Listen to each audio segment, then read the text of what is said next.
All right, guys, I'm There here we with go. Sebastien Decoppet of Cavalier Cigars, Cavalier of Geneva. Now, I want to start by saying that in the cigar industry, when we think of Geneva, we have a very specific place we go to in our minds. It's a Very specific. man in a white tuxedo, maybe, with clipping his cigar with some scissor cutters. And then I get you here, and not exactly the same. No, not A exactly. little bit No, different. a bit of a different era. So, Um, so tell me about that. Obviously, you're from Geneva, yeah, and you must have known Davidoff growing up. it was actually Davidoff was the first store I ever bought a cigar in. And I have bought cigars there for a few years. Obviously now not living there anymore, changed and in the industry, you end up seeing so many shops, et cetera, et cetera. But when I first started smoking, that was my first place. It was the place I discovered cigars in. It Yeah. really was. I mean, thanks to Davidoff, Geneva is what it is in the cigar world. It's just a reality, and the only reason Geneva appears in our boxes is the history of it, right? It really is what it is. There is a few capitals in the cigar world, and this is one of them. Interesting because very far away from any producing country, I mean, if you think about it, the logic would dictate Spain, dictates nowadays Miami, of course, Right. Florida, Tampa, Yeah. amongst a few other, right? But Geneva really was because of that one man, right? Right. Incredible story. And yes, so it was my first step in the industry was Davidoff. Um, and I think there has been a lot of changes in this industry. There is still that traditional classic cigar world, right? Davidoff embodies it perfectly. There's quite a few other names that come to mind. Right. Whether it's the nice suit or it's the guayabera with the hat and everything. Right. I just, you know, this is not me. So the worst thing you can do in life is lie, right? It really is because I mean, it's easy. You're going to see through it. If I'm lying to you, you're going to see through it a moment or another. And I'm not comfortable with, faking things. I think especially when you do something like this for years and it's your world, it's your name out there. Yeah. I think it's key to really be who you are and as quirky as that can be, right? And so I think we are part of that new generation of cigars where we do traditional cigars too. We do things in a traditional way. We have a bit of everything. We have cigars that are much more modern. There's cigars that are much more traditional. But I definitely don't fit in your traditional cigar like image box. If you ask someone out of the industry what are cigars, they will definitely not describe me. That's 100%.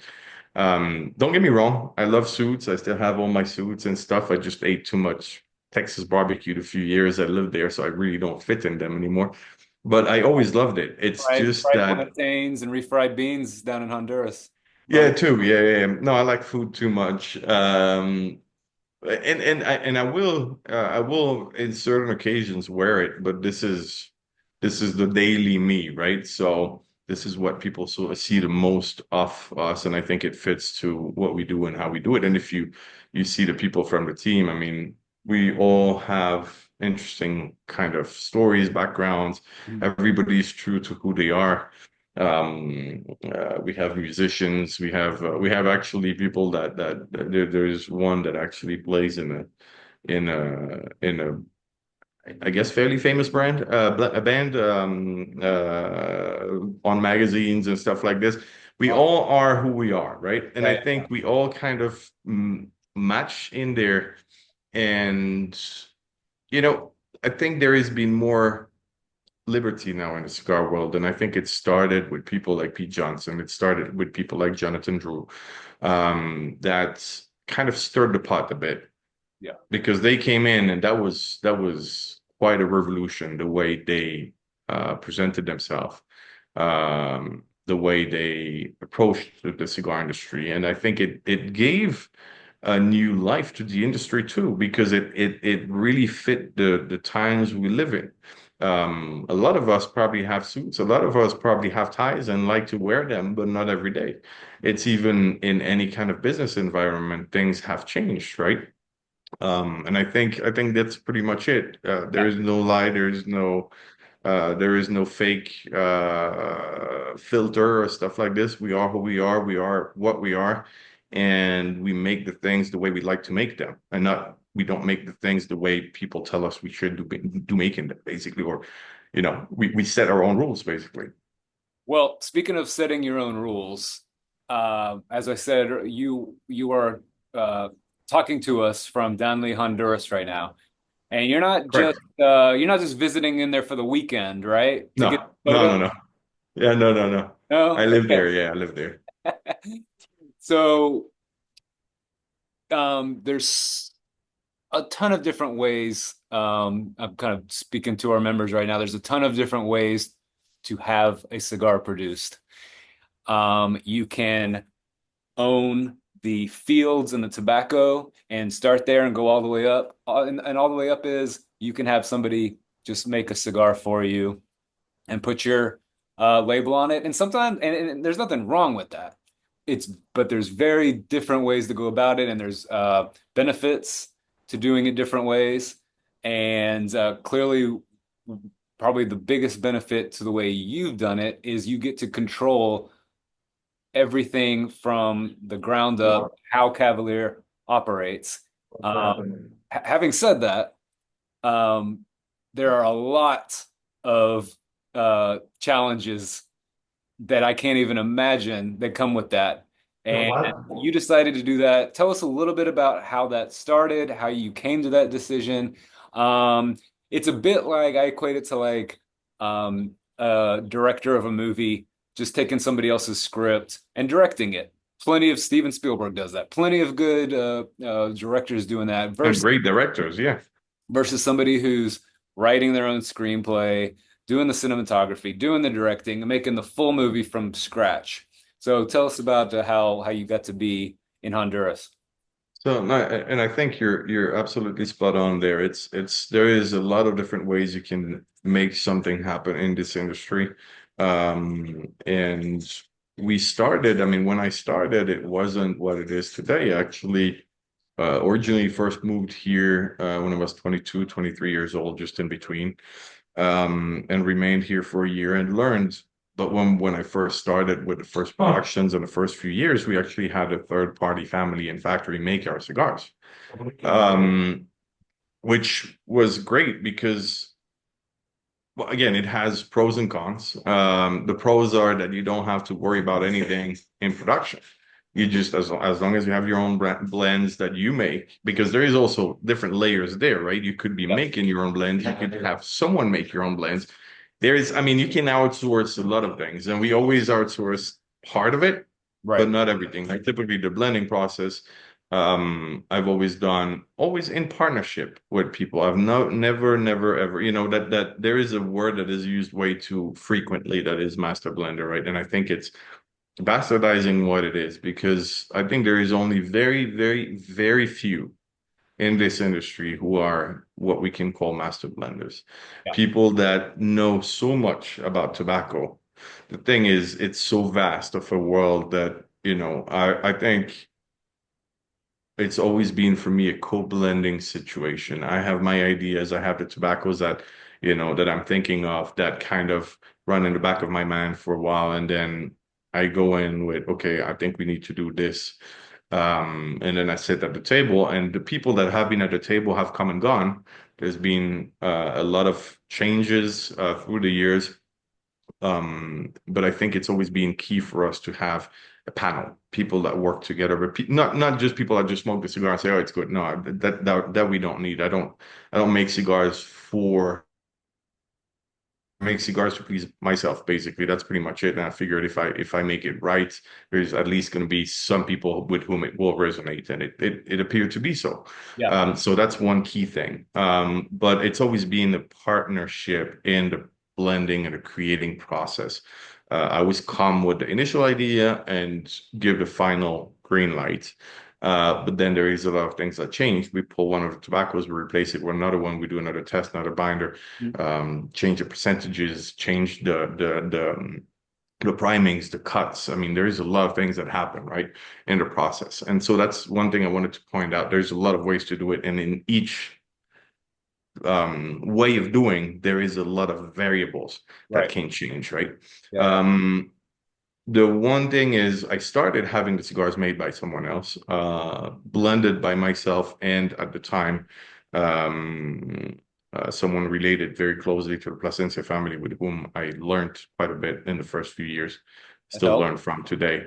Um, and then it evolved. We had my wife come in, do part of that too, et cetera, et cetera. So that works. But the reality is once the blend is made, then it becomes more of a how do I bring this to the market company, right? Marketing company, which is fine. But a few years in, we faced a challenge that I didn't think we would. I always, in the first few years, people were asking, hey, when do you open your own factory? When are you gonna? I always said never. Okay. Very simple reason. Why would I pretend to know better or how to do this better than the family has been doing it forever? Right. And on top of that, that own every single tobacco you might want to use, or nearly all of them. And if they don't, they can have it. They can get it. Yeah. Why would you try to, or why would you do it if someone knows how to do it better than you and can offer, and can is willing to offer you the service? Okay. So that was my thought, right? Very simple. What I happened? thought the opposite way was suicide. But then there's another reality that hit us. The reality is when you're small and you have good relationships with the people you work with, they will squeeze you in between bigger production. Okay. They will make sure that you get what you need to get. Right. When you're big, when you're one of the biggest two, three, or number one client of a factory, then you're priority number one. Right. When you hit that middle ground is when it becomes complicated because you're too big to be squeezed in between, but you're too small to be the number one priority. And you need a lot of production. Yes. So we ran into that problem after a few years, and I actually spent 6 months with no cigar whatsoever. Wow. So that was I You hear was about running that, into a wall right there. and you hear about And that I with guys who rely on factories. Mhm. So I called Adin, and I told him, look, I have a big problem. What do we do? And the answer was on the phone. I got a how do you call that? A multiple choice answer. Yeah. He Yeah. said, number one, option number one, you stay here and you know what you get. Option number two, I already talked to Mr. Andres Plasencia. We move all your production there. We have done some productions with them and some productions with Arin. Yeah. I said, okay. He already and told me that that's already good to go. If that's the decision you take, we move everything today. I said, okay. And he said, and the third option is we open a factory. And I was like, oh my God, here we go. Yeah. Yeah. But the thing was the big change, the big factor that changed the whole thought was I am not the one that came and said, I'm going to do it better. I'm opening a factory. Someone from a big family, someone that has been born in tobacco, basically, that has been doing this their entire life, tells me, let's do this together. Yeah. Now that's a different approach, right? And so I said, okay, let's talk about it. We started talking probably half an hour to an hour. And I went back up to the office to my wife and I said, look, we're going to Honduras. We're opening a factory. Yeah, that was in September. In October, early October, we were there. In January 3rd, 4 or 5 years ago, the factory was running. And so 3 months to prep everything and get running. Yeah. Um, And let me let and me let me interrupt you real quick to say that that is not something that you can just do. Oh, there's somebody who's in the cigar industry who grew up in cigars and they want to partner with you. That comes from going to Honduras to becoming a not a Honduran, but being there with the people, getting the language. My wife is from Honduras, becoming a part of the culture that allows you, and I can't stress Yeah. enough how different that is from just calling a factory from the. Yeah. I think you're absolutely right. It's something that the best way or the shortest way I can put it is relationship and being accepted at least as part of the industry. Yeah, And that's pretty much it. I mean, that was really it. And it was, it's there's a lot of things to happen. There's a lot of challenges and it's a business, right? So some days you can't sleep, some days you wake up and you ask yourself, what the hell am I doing? Why did I do this? There are days where you're like, holy shit, this is amazing. yeah, Um, there are moments like this where you get the validation of someone. And it's not always, oh shit, we did a massive sale this month or whatever it is. Sometimes it's just little things like this right. that hit you and say, okay, we're doing something right at least.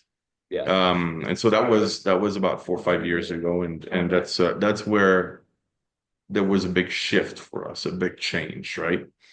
Um, and it's still, today one of the proudest things we have is when we first started with my wife. My wife had to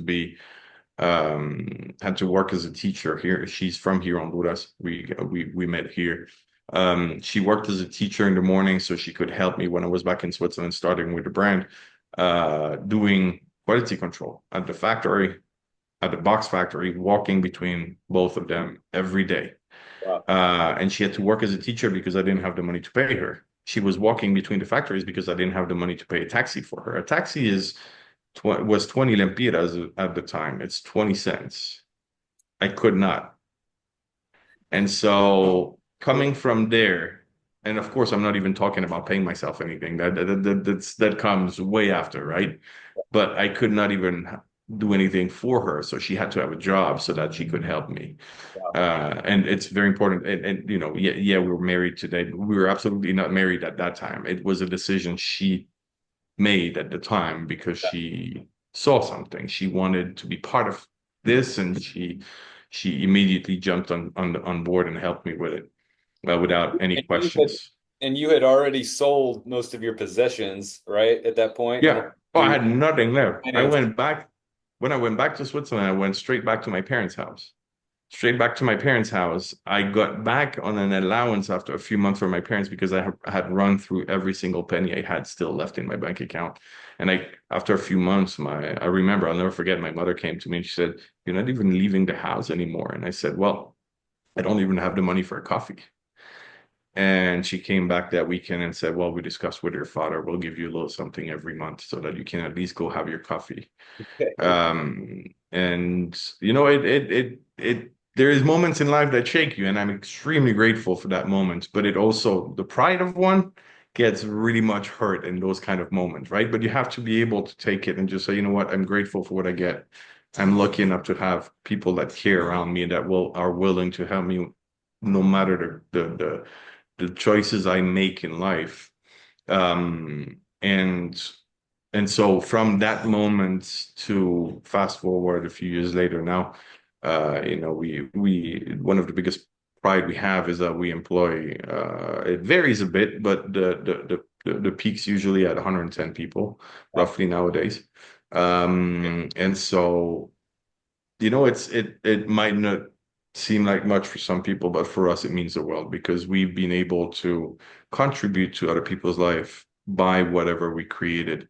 And this is something we're extremely proud of. And this is not, it's not, don't get me wrong, it's not us or me saying, oh, we're so great, we're this and that. And that's very important for me too, is all this is possible only because of the people that join us on this journey. You today, all your subscribers today, the people that join us day one, the people that join us today, the people that will join us tomorrow, whether it's the press, the consumer, the retailer, whatever your role is, it's you. It's not us. We just happen to be lucky enough to have gained part of your trust so that you actually join us on board and make this possible for all these people.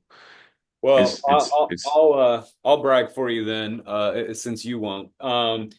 Cavalier is in my opinion, just from what I can tell, looking in humidors, is one of the fastest growing, hottest brands.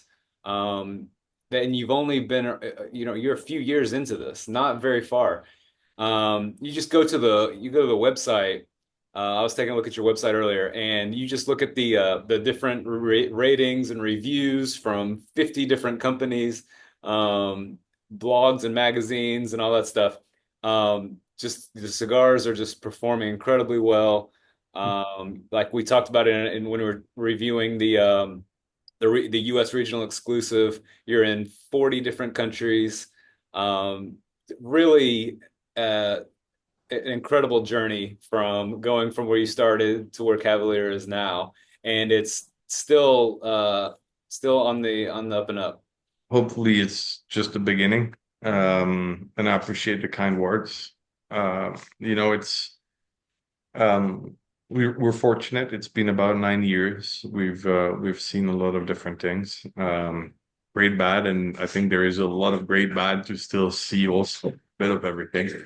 And that's okay. It is what it is. But it's, we're grateful to, again, it speaks to the trust I think that people give us. Um, and the work of the team, the work of everybody involved too, because everybody brings something to the table, right? So I think it's overall we've been very fortunate to be able to experience all this and grateful to be able to do so. Because again, I mean, you can make cigars as long as you want. If you can't, if nobody wants to give you their trust, then you're at some point going to go away, right? Absolutely. So Um, as I said in our letter, I don't think you probably haven't read the letter. I put a letter in every package, and I explained this is the second time that we've ever done a full takeover of a brand, and I want to be very careful with those. The last one we did was Roma Craft in the great fall. company, Great guys, great. and there has to be, for me at least, there has to be certain characteristics, certain traits. It helps if you have your own factory and you're on the ground. I value that a lot. Didn't have to be, but it's also about the people, the team, and just I we delayed a long time having Cavalier in our packages simply because of Yeah, this gold on the cigar. I was like, how are we going to do that? Well, you guys worked with me. We sent the cigars out without the gold diamond, and but it was even though I haven't known you guys too long, it's very evident that you are high character people who are fully invested and full cigar geeks. Um, and so those are the kind of people that I love to work with. That's why it's an honor to feature your whole our whole blind tasting with Cavalier this time around. then we were honored to be at that early in that stage for you for the takeovers. I know you've done several already before with different brands in one, so it's an honor to be able to be that early on the takeover side of things considered and be part of the adventure. And especially coming after such a fantastic company as Roma Craft. I mean, it's one of those companies that I smoke a lot of cigars from too. There's a good few that I could mention, but I think they do great things. They have a fantastic story. Yep. It's impressive. It's impressive, and it's a company I respect deeply.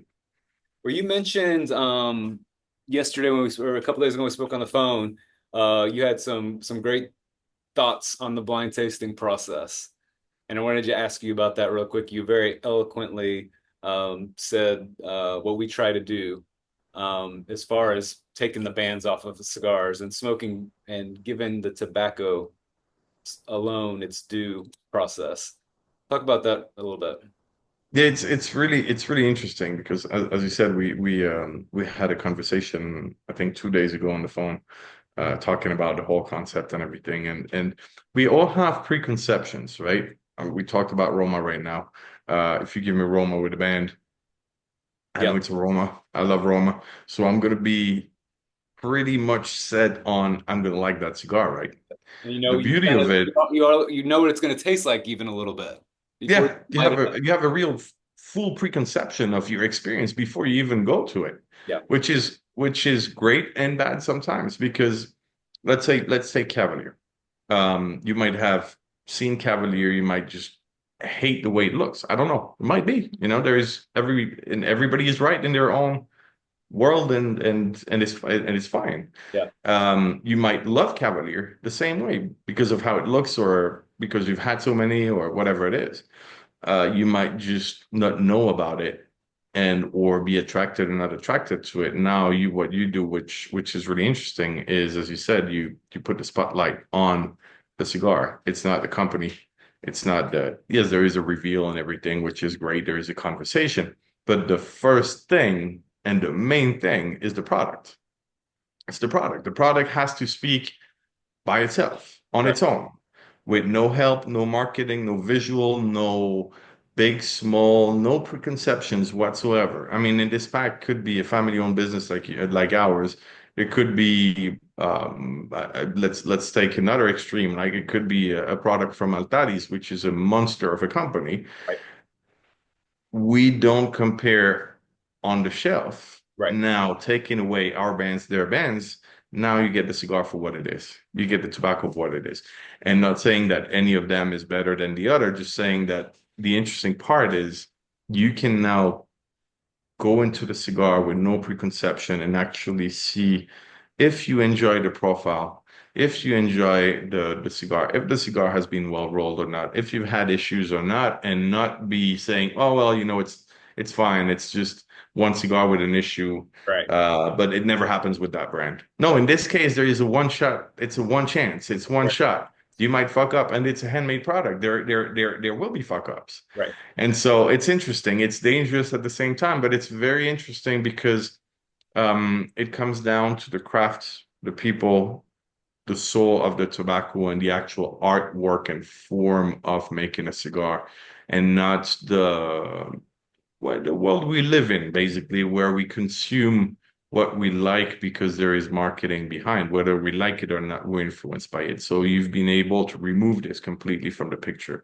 I think it makes it a really interesting experience. Again, as I said in our previous conversations, I really much look forward to the results because I have no idea. I have no clue. I know I like what we do, Right. but I am curious to see how people react to it without knowing it's us.